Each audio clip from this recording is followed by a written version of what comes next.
bilmek rahatlatıcı bir şey. Türkiye 2000'li yıllarda olağanüstü bir performans gösterirken de yalnız değildi. Bugün de yalnız değil anladığımız kadarıyla. Sorum şununla ilgili. Şimdi geçtiğimiz özellikle 20 yılda EMD'ler çok büyük bir performans gösterdi. Siz de birçok noktada değindiniz. Hem ticaret alanında hem yatırımlarda, büyümede vesaire.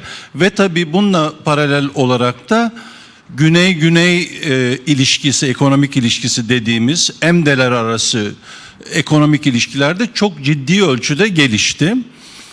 Şimdi ama gene böyle bir global, küresel bir analiz yaptığınız zaman AB ve ABD'yi dünya büyümesini, yatırımları vesaire etkileyen ana bloklar olarak ele alıyorsunuz ama EMD'ler bu krizden ya da yavaşlamadan çıkışta gene bir blok olarak hala küresel göstergeleri belirlemede çok etkili değil gibi görünüyor. Bu konudaki yorumunuzu rica edeceğim. Yani EMD'ler bu kadar bir anlamda büyürken ve önemi artarken, başta Çin olmak üzere, neden hala belirleyici olmada ABD ve AB'yi zorlayamıyorlar? Teşekkür ederim. So the question is why emerging market developing economies are not playing the type of role we expect them to play in driving global growth. In fact, they do.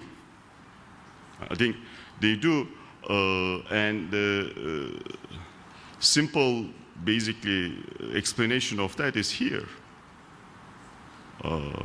When you look at, advanced economies investment growth is basically moving around, but the world investment growth is declining. That's driven entirely by emerging developing economies. It's a little bit of China. There are different ways of thinking about that. One way of, if you simply use the kind of the PPP type measures, actually emerging markets will dominate. They are already dominating global growth. If you use a market-based exchange rate measures, that's smaller, but still getting very large in a short time period. Irrespective, the weakness in investment is a problem of emerging market developing economies. And unfortunately, it's not just a problem of China. We want China actually to invest less, not more. It's better for China, it's better for the global economy. But the big story is, along with China, you see investment weakness in other large emerging markets like Brazil, Russia. The investment was contracting in these economies. India, as I mentioned, growing very fast, but the private investment growth is weak. South Africa and countries like Mexico, Indonesia, Turkey, very large emerging markets, and all of them are suffering from the same problem.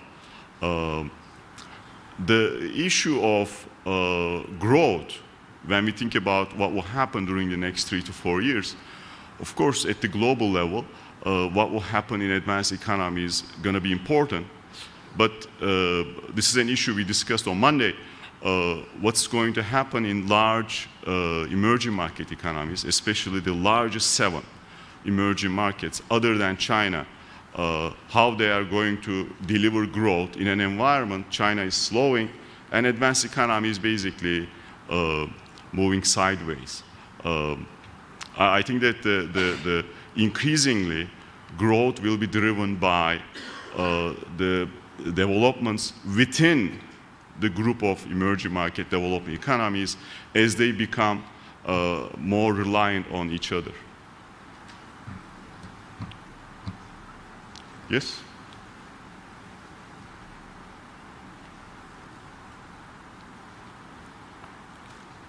Erda Gerçek. That's okay. Koç Üniversitesi.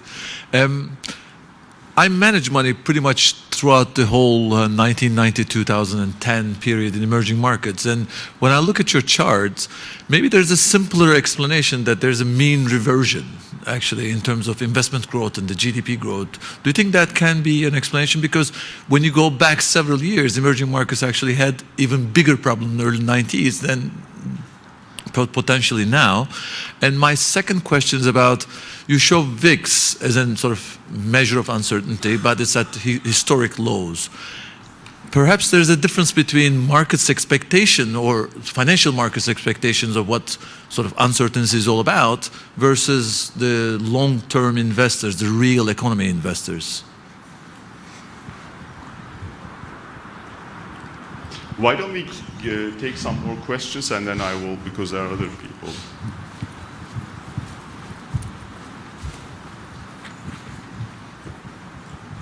Teşekkür ederim. Burcu Kineş, Okan Üniversitesi. En son cevap bölümünde söylediğiniz dünya genelinin Çin'in yatırımlarını azaltması gerektiği konusunda bir görüşü olduğunu belirttiniz. Fakat Çin'in bunun özellikle bir politik olarak benimsemesinin nedenini bir açıklayabilir misiniz? Teşekkür ederim.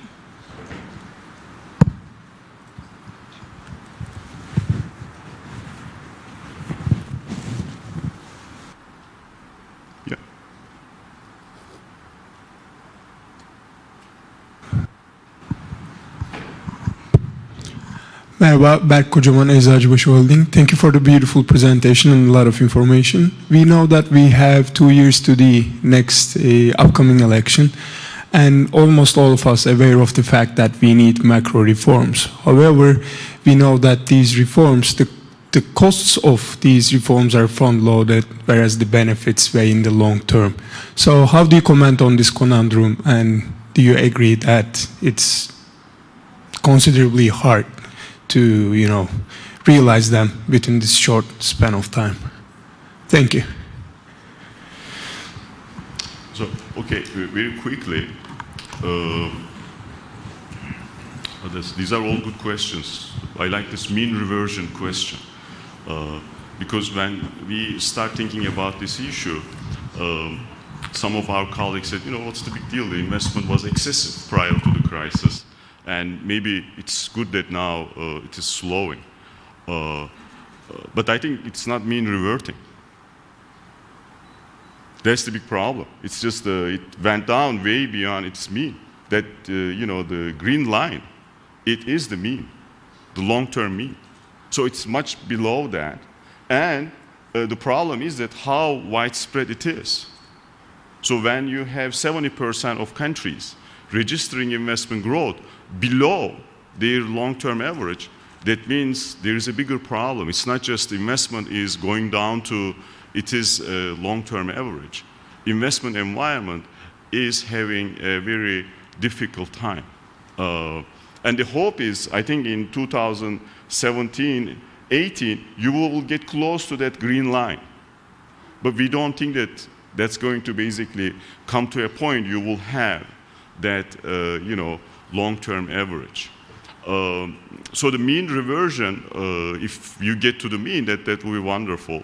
And that will be kind of the story, because you had a commodity price boom, you had a very series of credit booms prior to the crisis, and maybe you had excessive investment. Unfortunately, you don't see that. The second question about financial market uncertainty, the issue is obviously nowadays what we see, policy uncertainty is at unprecedented levels, while financial market volatility is at the levels, rock bottom since 2000s.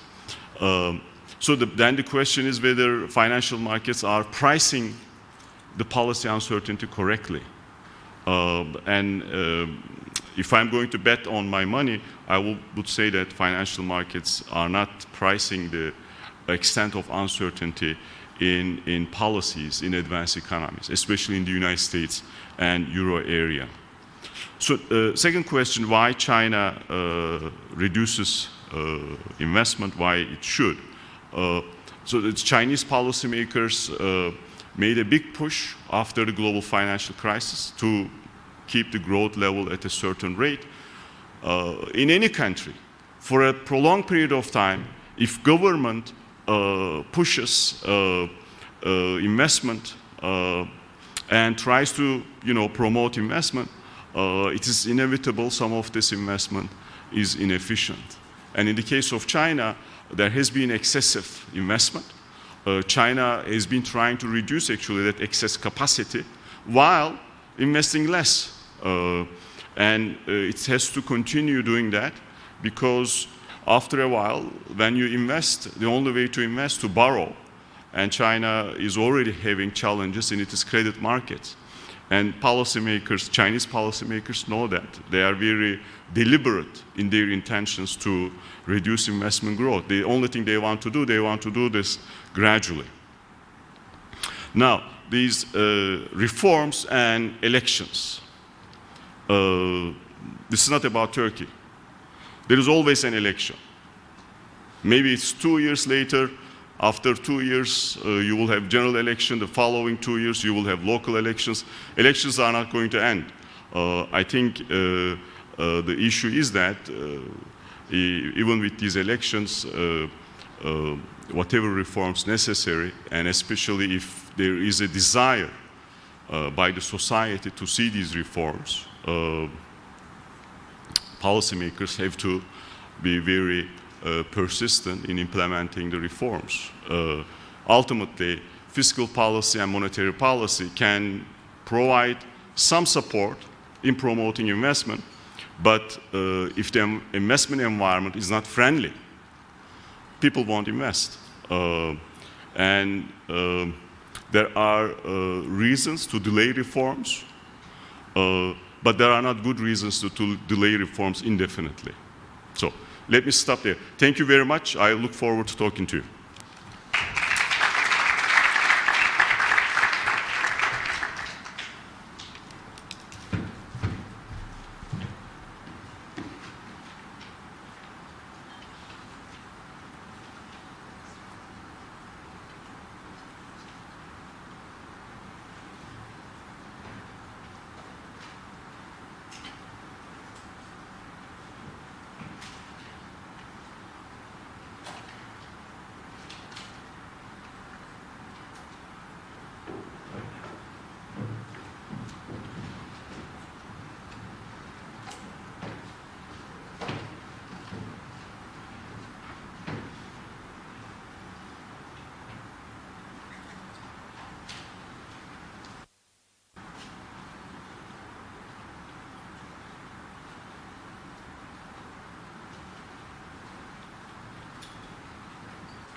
Tekrar merhaba.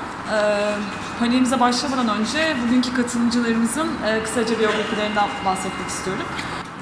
Biyografileri Türkçe okuyacağım ama panelimiz İngilizce olacak.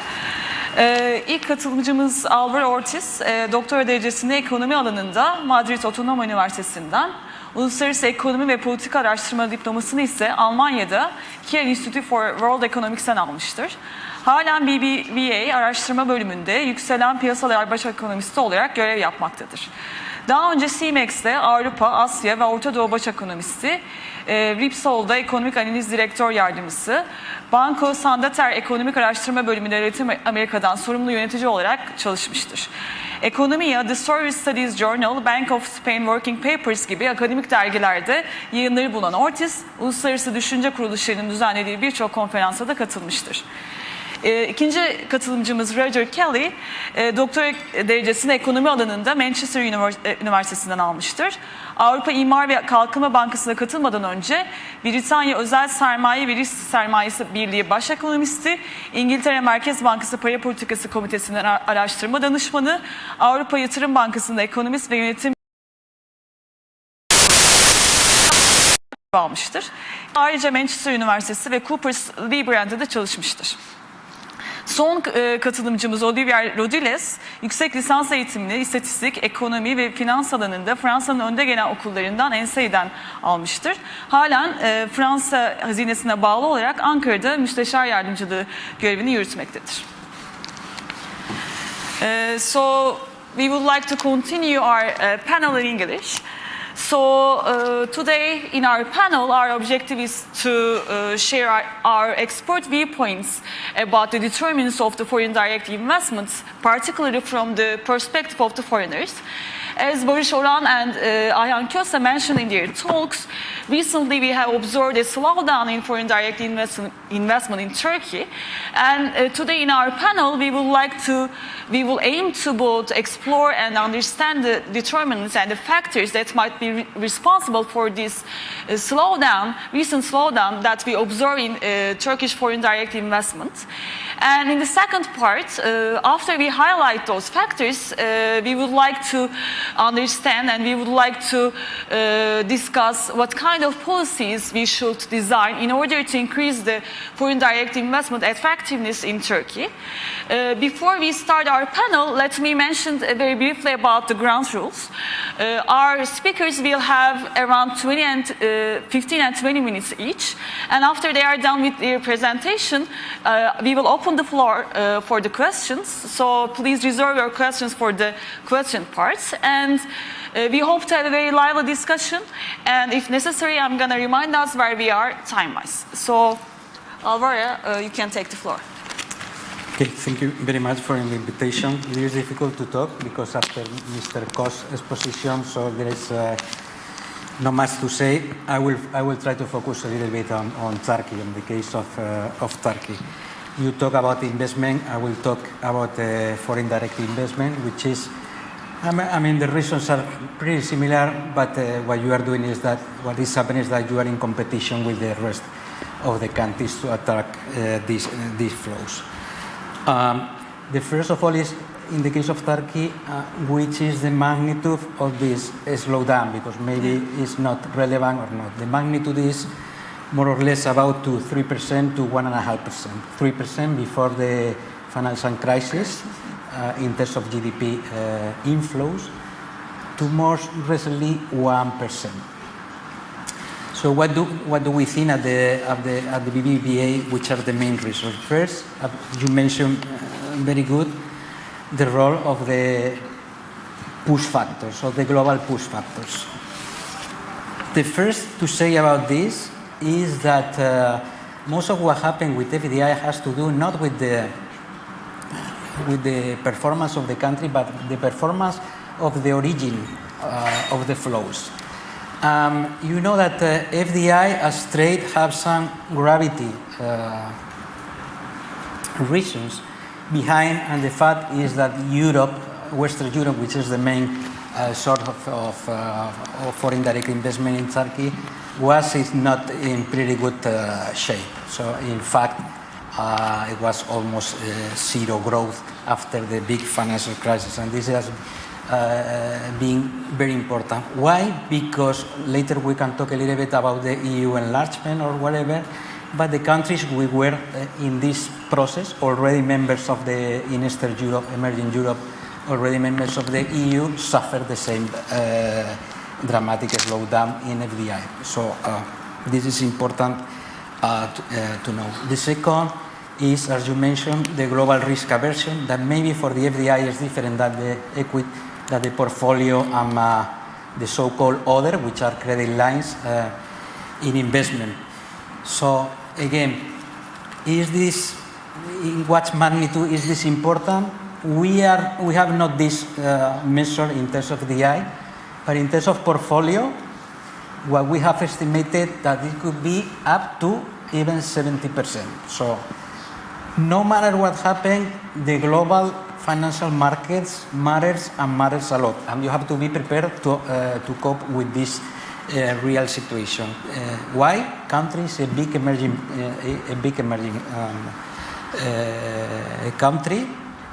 The weighting, the MB index in the global bond index is near 50%. So everything what happened will be transmitted almost one-to-one in emerging markets to Turkey, and that makes an important issue is that you have to maintain some policies and to be prepared for that.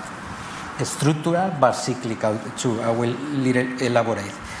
The second, and finally, there is a kind of uncertainty and new risks which are local and regional. And sincerely, if you look at the map of Turkey during the last 5 years, the best of your neighbors is Greece.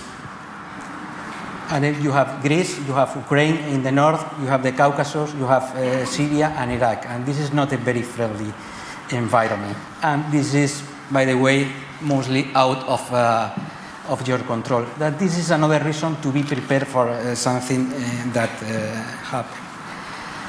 Another important reason is that this has to deal with the mean reversion question, is that part of the boom before the financial crisis in FDI, the part of the 3% flows, was due to large-scale privatizations by the government. So I'm not quite sure, I'm not an expert on this issue, whether it could be repeated or not, or whether the government have this intention. This is the global condition of the supply of funds. Let's look a little bit to the attractive of Turkey. The first, an important reason to attract FDI is growth, and this is the first one. When my bosses ask me, that normally they ask me when they have already decided, which is the real story, why to invest in a country, the best, the key indicators are a big market, a growing market, and with lower risk. So it is the free lunch that everybody knows. The first you have a big market with 80 million people, so you have to care about the rest, and it is growth and low risk.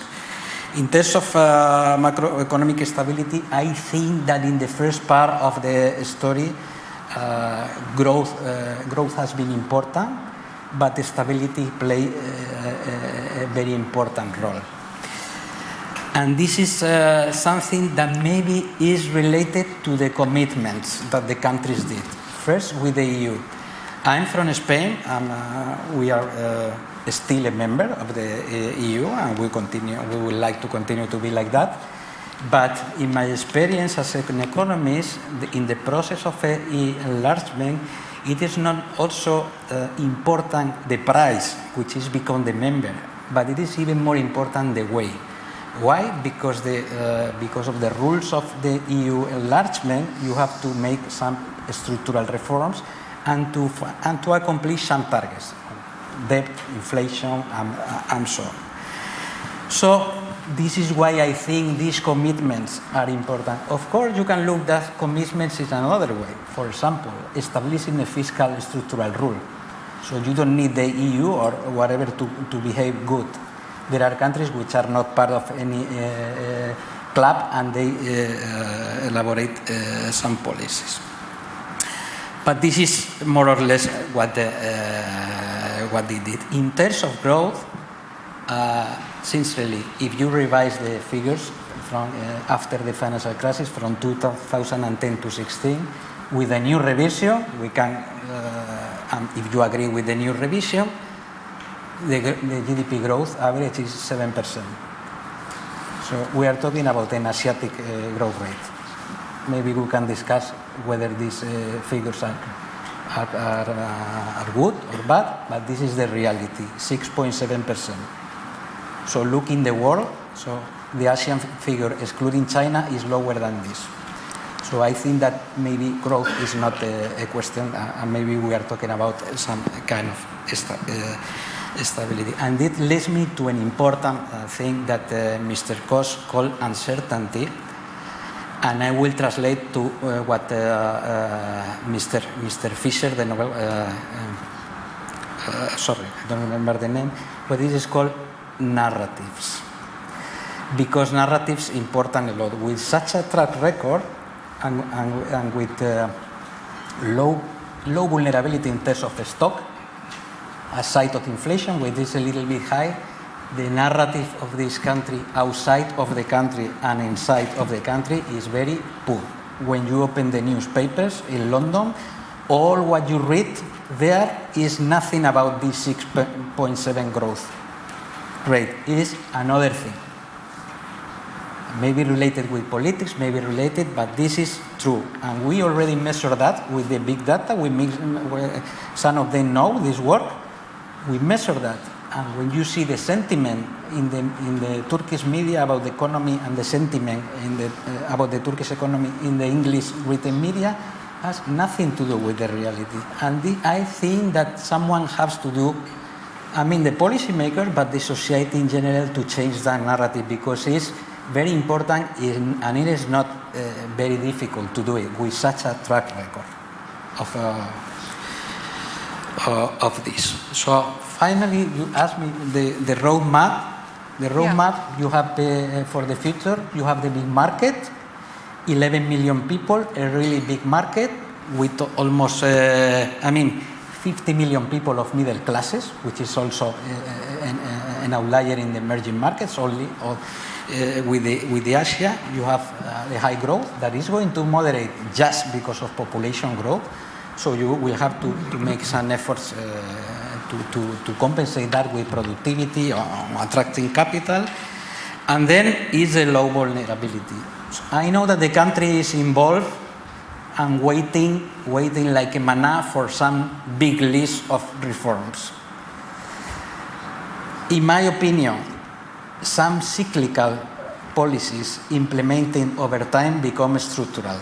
And that means that sound monetary policies and fiscal policies pay off too. Then you can do, of course, the traditional ways, infrastructure, education, to jump to the digital industry 4 or whatever. But if you don't maintain monetary and fiscal policy, given that Turkey is very open to the financial, to the global emerging financial market, it will become much more difficult to do. So for me, this is a priority. Why? Because you have an election in 2009, and it is not the same to face an election with the 0.8 fiscal deficit, which is really low, than to face another round of election with near 2.5%, for example. I don't know what is going to be the result. And it is not the same to cope with this era with the central bank with cares about the lira, that of a central bank which doesn't care. So that makes the difference. And for me, this is urgent. For the rest, it is mostly, I agree with you, and mostly in what you said on structural reforms, infrastructure. I like the structural reforms that at the same time reduce vulnerability. So in that sense, those will reduce the financial independence of the country, like the energy efficiency, I like a lot. But of course, those reforms that enter Turkey in the global value chain will be also important. We have to realize about one thing that you mentioned also, and it is, I'm sorry, I'm for Europe, but the growth is not going to be in Europe in the future. And this is a reality, this is not a forecast. 80% of the extra GDP growth in the next 10 years will generate it in the Asia-Pacific area. If it is not 80%, will be 78%. So there are other areas to exploit, and there are another middle classes, for example, to attract to Istanbul for tourists, like the Asian ones, for example. And finally, again, it is very difficult. It is very difficult to sell the country with this narrative. And narratives, as Mr. Schiller, I remind him, could be self-fulfilling, but also self-defeating. So if we change the narrative, it will be very easy because I think that the country is not really in bad situation. Thank you. Okay, thanks, Mr. Ortiz. Mr. Kelly, would you like to continue with your ideas? I will do. Is this microphone? It should be working. Okay. Thank you very much, Serjan, and thank you very much to our hosts for inviting me to speak here today. It's a pleasure to be here. I was going to make a presentation, but actually I think Alvaro had covered a number of the points that I would have raised myself, so I'll perhaps try and avoid those various elements and skip through a little bit. The main things I wanted to look at today were Turkey's fundamentals as a destination for FDI. Have a quick look at the FDI flows into Turkey over the last 20 or 25 years, and then look at structural impediments and competitiveness and productivity in the country. This is on the basis that the attractiveness of a country to foreign investors is determined by its competitiveness, which in turn is based on its productivity. So I'll look at some impediments to the country's competitiveness that might be deterring investors. And finally, I'll take a look at what I believe needs to be done to address the challenges that are impeding FDI. And if you'll excuse me, I'll make a small plug for what the EBRD is doing in this area to try and help. And I have to say, actually, on that last point, I talk about what we're trying to do to help. As Alvaro said, a lot of the issues, the major issues are macroeconomic. We have to be realistic ourselves about what we can achieve. So I hope you'll excuse the fact that our ambitions are slightly different to perhaps what they could be if we had more influence. So in Turkey, is it an attractive destination for FDI? I mean, I think the answer to that question is definitely yes. There are a large number of positives, some of which Alvaro has already covered. It's a fast-growing young population, as we all know. It's a large, growing middle class, strong manufacturing base, and of course there's the attractive geographical situation of the country from an investor's point of view. The links with the EU are very important, particularly through the 1995 Customs Union Agreement. Makes the country a very attractive base for exporting into Europe. But again, as Alvaro said, the links to Asia and the Middle East will become increasingly important in future years, given the relatively low growth rates that are being achieved in the EU. Of course, the country is not without challenges when it comes to attracting FDI. Some of these it can't do much about. Geopolitical risk is something that it's faced with. Its neighbours, they are what they are.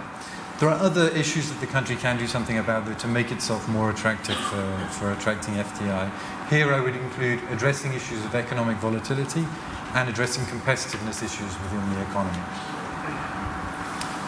Turning quickly to FDI flows to Turkey, well, the capital account was opened up in 1989. I think following that period, there was a very strong inflow mainly of portfolio flows.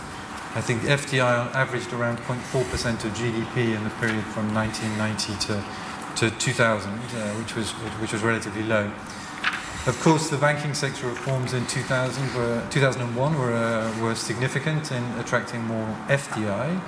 It resulted in strong FDI inflows, particularly to the financial intermediation sector. I think I have a figure that between 2005 and 2008, FDI flows averaged around 3% of GDP. Following the financial crisis, FDI inflows, of course, they fell again to the current level of, I think, in 2016 was around 1.4, something like that, of GDP. I think the slowdown since the global financial crisis has partly been an issue of timing. Again, this was an issue of over-leveraged balance sheets among banks and corporates that needed to be addressed. Also, there was issues relating to the slowdown in the EU, of course, which is Turkey's main source of FDI. And then I also have the question of whether diminished prospects of EU membership were an issue here. Now, of course, I think we all accept that the prospects of Turkey's membership to the EU was something that caused foreign direct investment inflows to increase in the early years of the 2000s. I think more recently, with questions about Turkey's accession, we have to accept that this may also put people off slightly. Looking quickly at the characteristics of the FDI flows into Turkey, as I said, most of the FDI that came in following 2001 was in the non-tradable sectors, particularly in the financial intermediation sector. I think more than 50% went into the service sector. There are a number of studies that show that FDI that goes into the non-tradable sector can cause economic volatility by fueling domestic demand booms, and it also boosts imports, resulting in trade deficits, increasing internal and external imbalances, and can drive up domestic inflation. So although FDI is generally seen as a positive thing, I think it's important to make the distinction between the sectors that it goes into, tradables or non-tradables. I think at the same time, FDI into the non-tradable sector can create perhaps fewer opportunities for technology transfer, which is seen as one of the main attractions of FDI. I think the composition of Turkey's FDI on this basis helps to explain why the trade deficits continue to be rather high and why inflation rates have remained high and have acted as perhaps a deterrent to investment. Moving on to some structural impediments to FDI. I think there are a number of structural impediments that are in place, one of which is economic volatility, which again Alvaro touched on. The heavy investment in financial intermediation following the reforms in 2001 was very beneficial in terms of promoting financial deepening, but it, again, as I said, it worsened internal and external imbalances, which increased economic volatility. In these sort of circumstances, investors tend to prefer to invest in short-term portfolio flows rather than FDI. But I think perhaps more importantly, as structural impediments go, there's the question of Turkey's competitiveness. In turn, this is dependent on productivity. Competitiveness is key in making a country attractive to investors, and I'll turn now to the issues that Turkey faces in this regard. I think the competitiveness issues that Turkey face are fairly typical for a country that's perhaps we could say stuck in a middle-income trap, which I think a lot of people would argue that Turkey is. Around a third of the country's exports are in the low and medium technology product sector. These are generally final products rather than inputs, and their import content is low. As such, this means the country is not terribly well integrated into global value chains. There's also a lack of innovation and R&D in the country. Great strides have been made, but the country still ranks 103rd out of 138 in the Global Competitiveness Report Index in terms of the quality of scientific research institutions. Excuse me. This has certainly held the country back from moving into higher value, higher technology products. Sorry, if you'll just let me...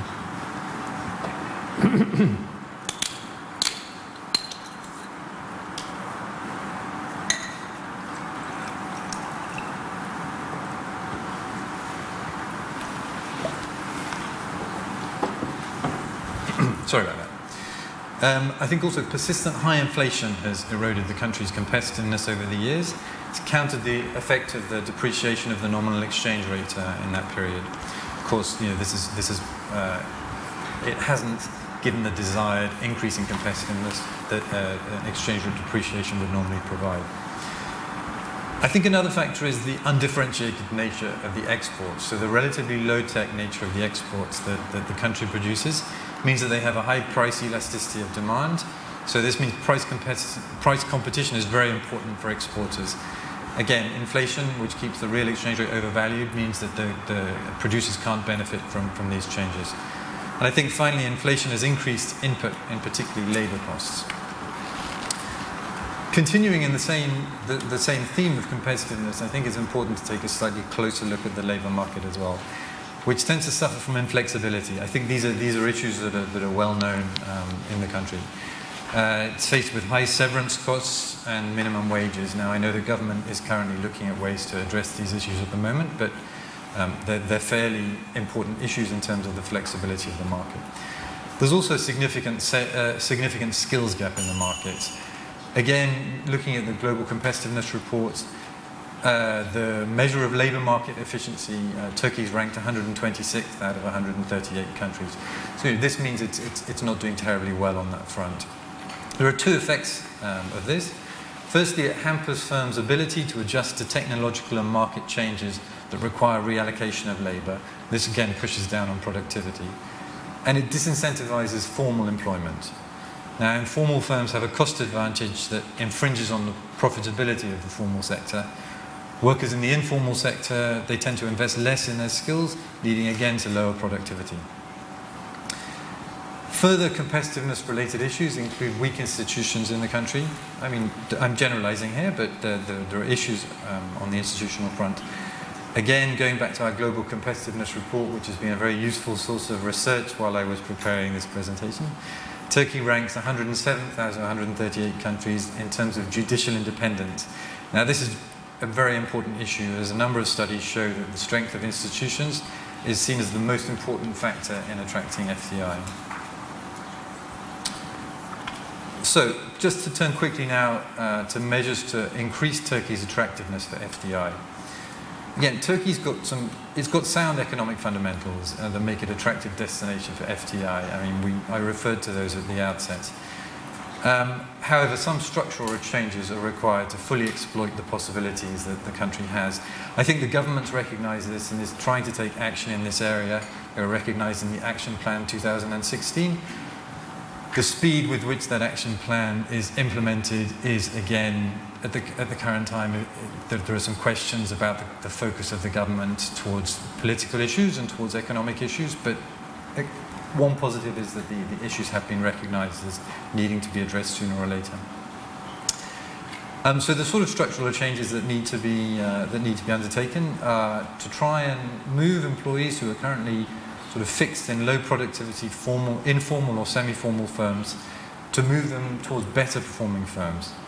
This requires fostering market entry, especially tradables with high value added, promoting entrepreneurship in sectors with high growth and export potential, and ensuring appropriate education and training to ensure that workers have the necessary skills. There's a need to rebalance the economy from domestic to external sources of demand, focus on attracting FDI into the non-tradable sectors. This will help address external imbalances and increase technology transfer in the country. I think having successfully moved from low to medium technology production, the goal of the country should now be to move into the high technology sphere and integrate Turkish firms into global value chains. This will have an important effect in boosting growth and productivity, and also help rebalance final demand and reduce the current account deficit. So now, just finally, I'd like to again make a small plug for the activities that the EBRD is undertaking in this area. Again, we try and focus on things that we can feasibly make a difference on. So we're not talking about trying to implement large macroeconomic reforms here. Our lending and policy activities, generally speaking, for the organisation as a whole, focus on trying to create sustainable economies in the transition regions we work in. We have what we call transition qualities. So these are 6 qualities we see as being essential for creating and developing market economies. These are that an economy should be inclusive, it should be competitive, should be green, should be integrated, should be well governed, and should be resilient. In Turkey, we focus on 3 of these. In the reform activities we undertake, we focus on 3 of these transition qualities: inclusive, competitive, and integrated. In the inclusiveness sphere, this reflects the importance of human capital for competitiveness. We're seeking to address gaps in terms of youth unemployment, skills mismatch, and female participation. Our activities are looking to enhance the engagement of the private sector in updating and improving vocational skills, standards, and work-based learning policies through direct engagement with local and national education authorities. We have a partnership agreement with the European Training Foundation, a memorandum of understanding with the Turkish Ministry for National Education, and we have a steering group that's been established between the public and the private sector to try and promote apprenticeships in private sector firms. These are mainly with clients that we work with on our project-based work. On the competitive side, we're focusing on the agricultural sector and trying to make the agricultural sector more sustainable and competitive. State support's high in this sector and the system's complex, which is hindering the competitiveness. We're looking to try and initiate the rationalizations of the various incentive measures that the government provides to the agricultural sector. So far, our works involve mapping and benchmarking studies on existing support measures in agricultural subsectors. Again, trying to make the agricultural sector more attractive for outside investment. Finally, integrated. We have a large inclusion program in the country that's sorry, I've covered inclusion. Integrated, we have a number of activities in the country that try to look to develop the infrastructure to ensure that the country has an integrated, appropriate infrastructure in place for the economy to develop. In particular, at the moment, we're looking at the liberalisation of the railway sector by finalising the approval of the secondary legislation And the EBRD is engaged with Turkish National Railways under an advisory approach in this area to try and get the reforms moving. Thank you. Okay. Thank you so much, Mr. Kelly. Mr. Rodoles, would you like to continue to finish the panel before the questions? Thank you. Do you have around 50 minutes? 50 minutes, okay. Is that good for you? Just one first talking point. These are going to be my personal view, so they are not official position, which give me a bit more freedom. A few words about France and Turkey. So we are, I'm not going to be very detailed, but we are all trade partners. We have like 40 billion trade in both directions, 14 billion euro. And we do have a number of French companies in Turkey who has between something like 50,000 or 100,000 staff according to statistics. So Turkey matter a lot for France. It's a big trading and economic partner. And that's it for the introduction. I'm going to make my speech around the three big parts. The first part I'm going to give us my diagnosis based on what I've learned from a French or foreign investor in Turkey and diverse conversations. What are the main issues that come out from this discussion? The second point will be about the French experience in, improving the perception, because we are going through it in a different context, so we can see a little bit what we have done. And last, based on this, maybe a few elements of a roadmap. Maybe roadmap is a bit ambitious term, but at least a few suggestions that I could make. So first, about what is the problem actually. What we feel when we talk, what I feel when we talk to, for example, French company or foreign company, or even to my European colleague, is that the perception on Turkey as a place to invest, as a place to do business in or with, has deteriorated recently. Besides the fact that people are very, very aware of the huge potential of the incredible potential of the country, there is no question about this, but there is a perception that has slightly deteriorated. And when we dig a little bit, we find two kind of reasons behind this deterioration. First is a combination of conjunctural or exogenous factors that are just normal. There is an economic slowdown, there is some sectoral change, there is also the normal course of business life that make it that some business are less happy than others. But most claimed and the most, how to say, consistent and most incisive complaint regard some kind of macro and micro uncertainty driven by policy decision, both at the national level and at the local level. I mean, in a word, companies find it more difficult to make business, to make profit, because they feel like the administration or the regulatory framework or some kind of discretionary decision become obstacle to them. And why is it important? Actually, we have how is it going to impact investment in the future? But when we look at how companies make a decision abroad, for example, French companies make decision in Turkey, we have two kind of people who decide. There's the people in the headquarters, in Paris or in London, and when they look at the balance of income towards risk, they feel that it has deteriorated. So it's a less good place to make business. And on top of this, there's some extra financial indicator, like all what is linked with corporate social responsibility, that also has deteriorated relatively to other countries. But besides this indicator doesn't make money directly, they matter a lot now for European customers or for European shareholders. So they become an argument of weight.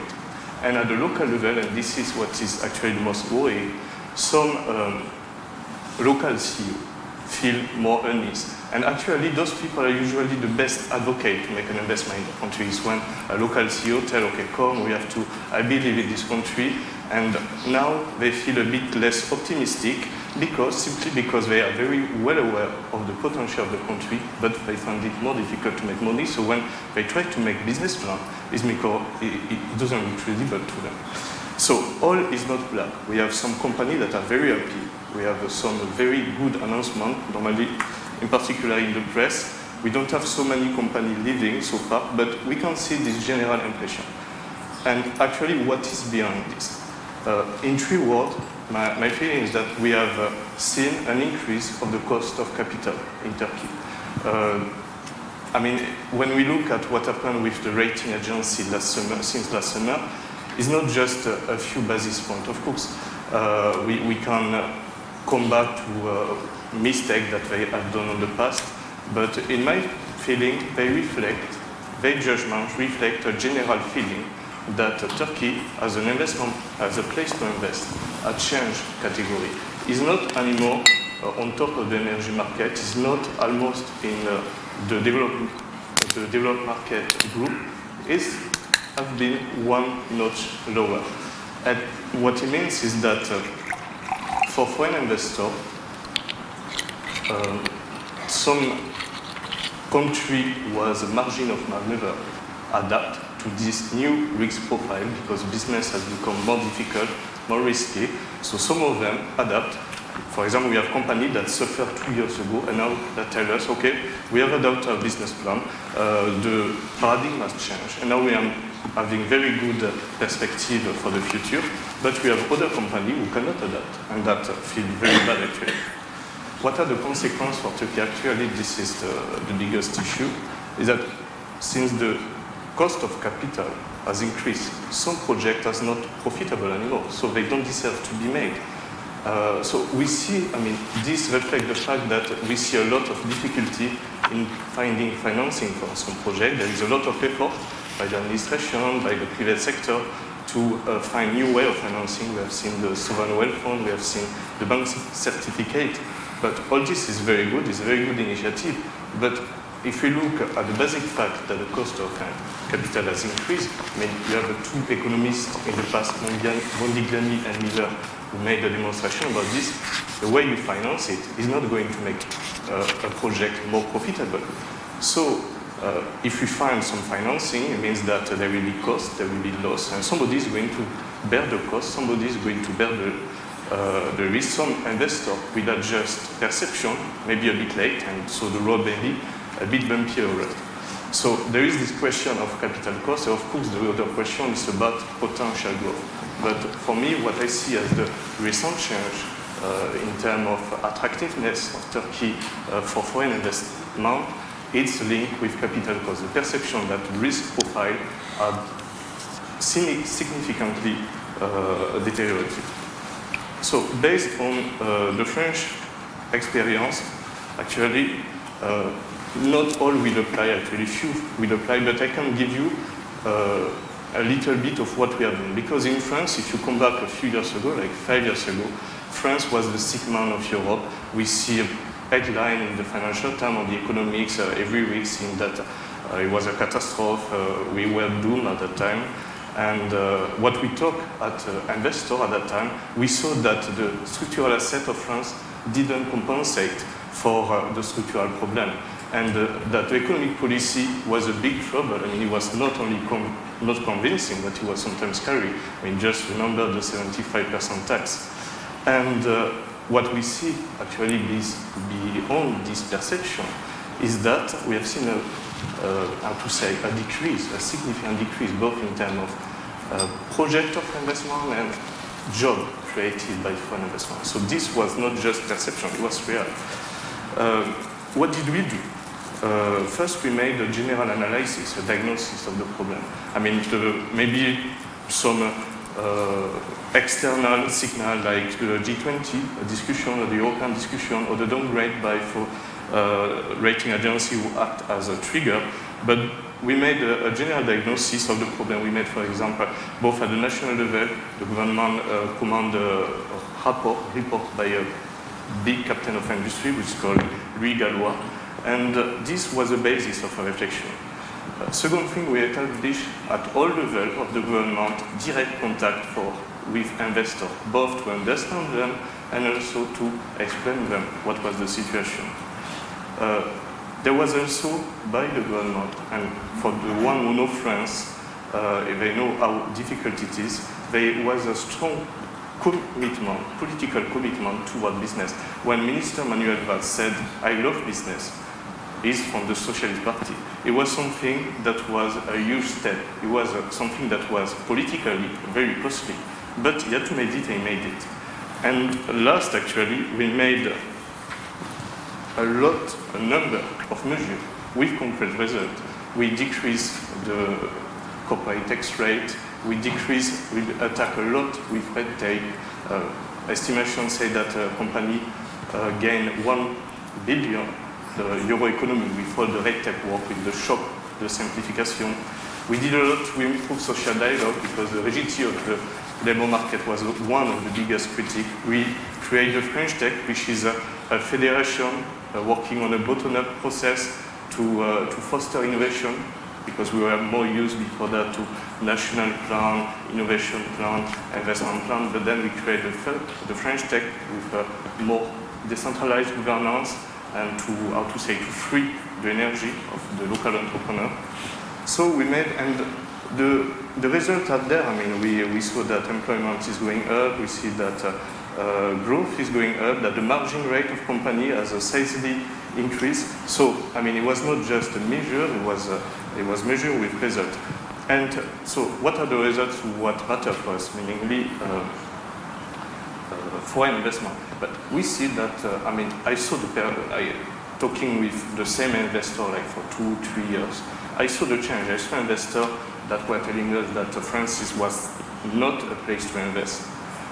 2 people that were saying that, okay, now we are coming back to France. We have seen people, big captain of industry in the US saying that the next big thing is France. So it's maybe optimistic. But more concretely, we have seen a huge step up in investment decision. For example, in 2016, investment decision and employment creation by foreign investment were at the highest in the last 10 years. And also, another concrete indicator is that in international ranking, we have gone up, sometimes by 10 places, like for example with AT Carnet, or even with the barometer of Ernst Young. So this was doable. It took us 5 years, a bit less, a lot of political cost, some big measure, but I think that now we are in a stronger position, and there is a global consensus that it was the good thing to do. So what to do with Turkey? What to do in Turkey, and concretely? We have a question of anticipation and perception. The question is how to manage perception, how to manage the perception of risk by foreign investors, and also, but I don't think it's a priority now, it's how to increase potential growth. For the civil society, for the experts, the academics, there is a strong work to do to make a consensual diagnosis. What are the problems? What are the possible solutions when we look at other countries? There is a lot of countries who have been in similar situations. They have implemented solutions, not all applied, but they can be source of exploration. There is a lot also to do in the public debate, because we experienced this also in France, about what is the image of Turkey abroad, and what is the image of abroad of internationalization in Turkey. How do we deal with internationalization? How far are we comfortable with it? At the highest level, at the economic leader, at the economic decision maker level, there is the potential, the possibility to agree on the number of economic parameters. First, what is going to be the economic trajectory of Turkey in the next 10-15 years? Is it better to support consumption now in the internal market, or maybe to save a little bit and to focus more on investment, and then to get a productivity growth in 5-10 years? There is a question also on a number of parameters like, I don't know, corporate management and governance, price stability and inflation, the development of capital market, the energy transition, how to do it, how to educate people both at the early stage and also during professional life. All this can be done by economic policy leader, by enterprise, by business, by union, either at the individual level or through professional organization. And all this can be done. I mean, it requires quite a lot of work, but it's something that can be done. And then for the government level, it's a bit more complicated to speak about this, but when we talk to foreign investors, they don't actually, what they want is transparency and clarity.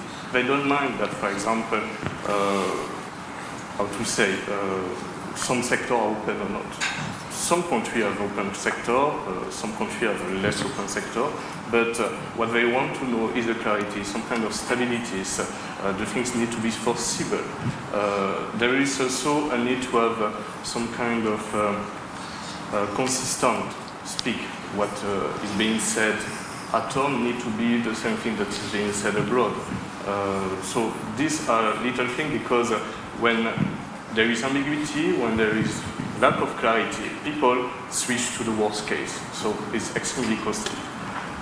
So I think this is what I have to do, what I want to say. Thank you very much. Okay, thank you so much, Mr. Redules. And these are really crucial points that you touch throughout the panel. We seem to run out of our time, but we will be happy to open the floor for the questions. So there might be some questions in Turkish, so please put your headphones. So we plan to take 2 questions at one time.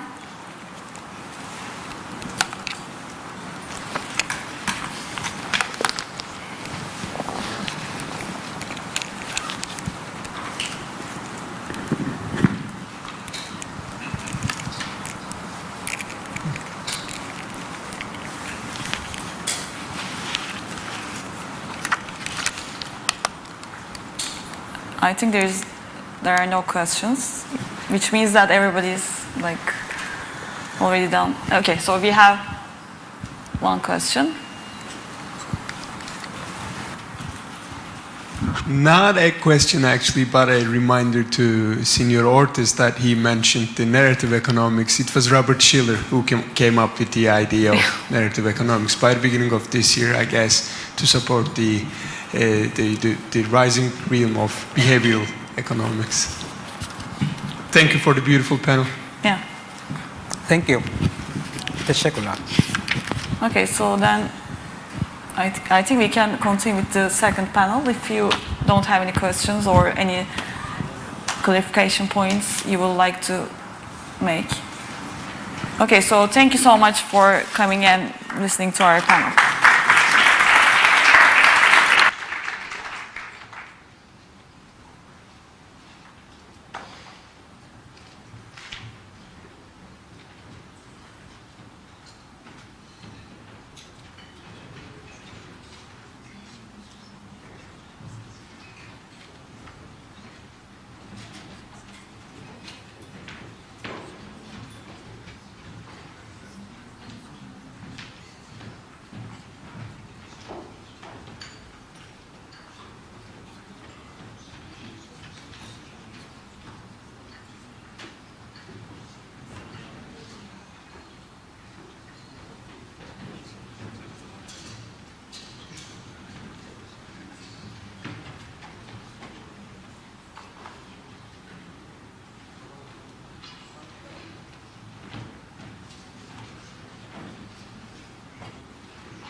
Tekrardan merhabalar.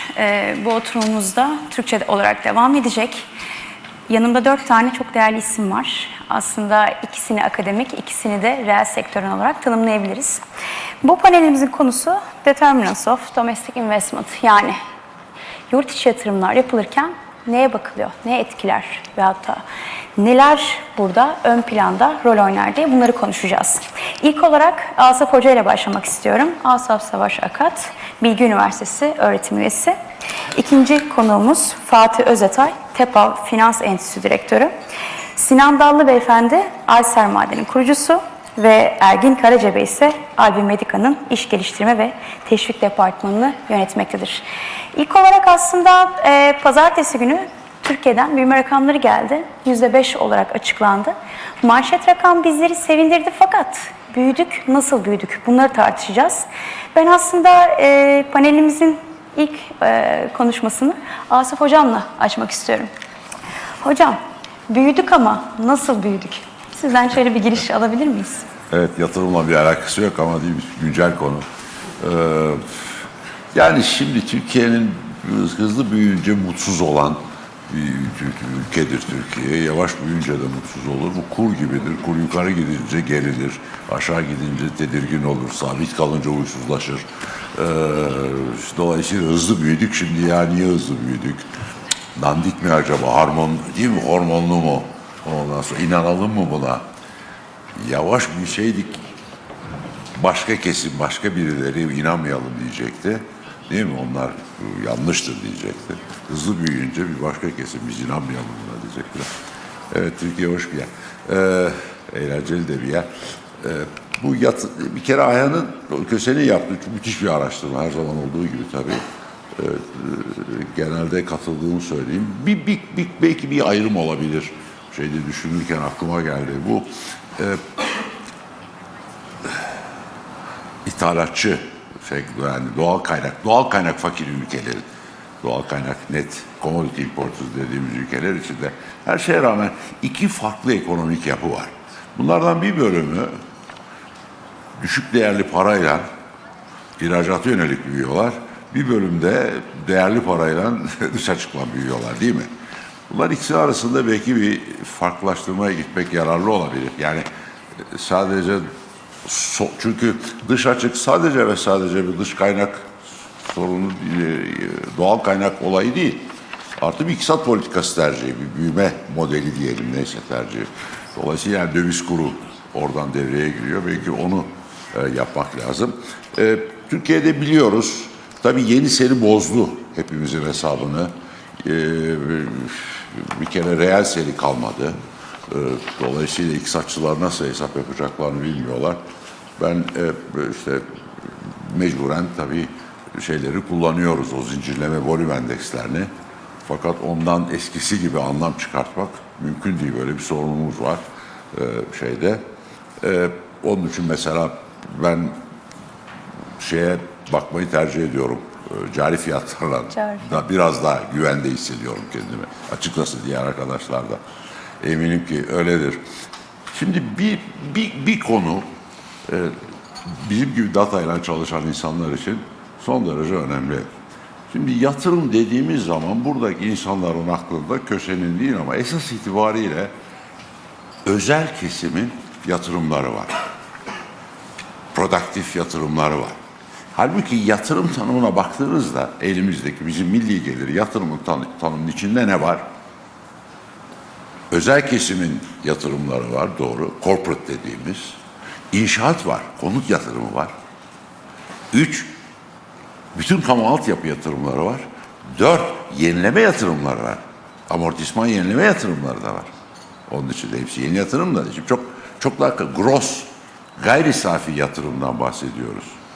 Şimdi yeni seride artık sermaye tüketimi var.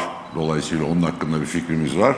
Ama o sermaye tüketimi kadar Türkiye yenileme yatırımı yapıyor mu onu bilmiyoruz. OECD hala Türkiye'nin yenileme yatırımlarını ve net yatırımını yayınlamıyor. Ama biz böyle bir şey hesaplayabiliriz. Yani brüt yatırımdan tüketimi çıkartarak, sermaye tüketimi gelirde yayınlanan çıkartarak bir net yatırım oranı hesaplayabiliyoruz. Şimdi bunlar çok farklı şeyler. Netice itibariyle temin Ayhan Köse de söyledi. altyapı yatırımları ister kamu yapsın, ister işte PPP, PPI vesaire özel sektöre yaptırsın. Netice itibariyle politika tarafından belirleniyor. Yani piyasa böyle bir şey yok. Piyasa faktörlerine hassasiyet de yok. İsterse yapar, isterse yapmaz. Üç aşağı beş yukarı. Konut, bu verimli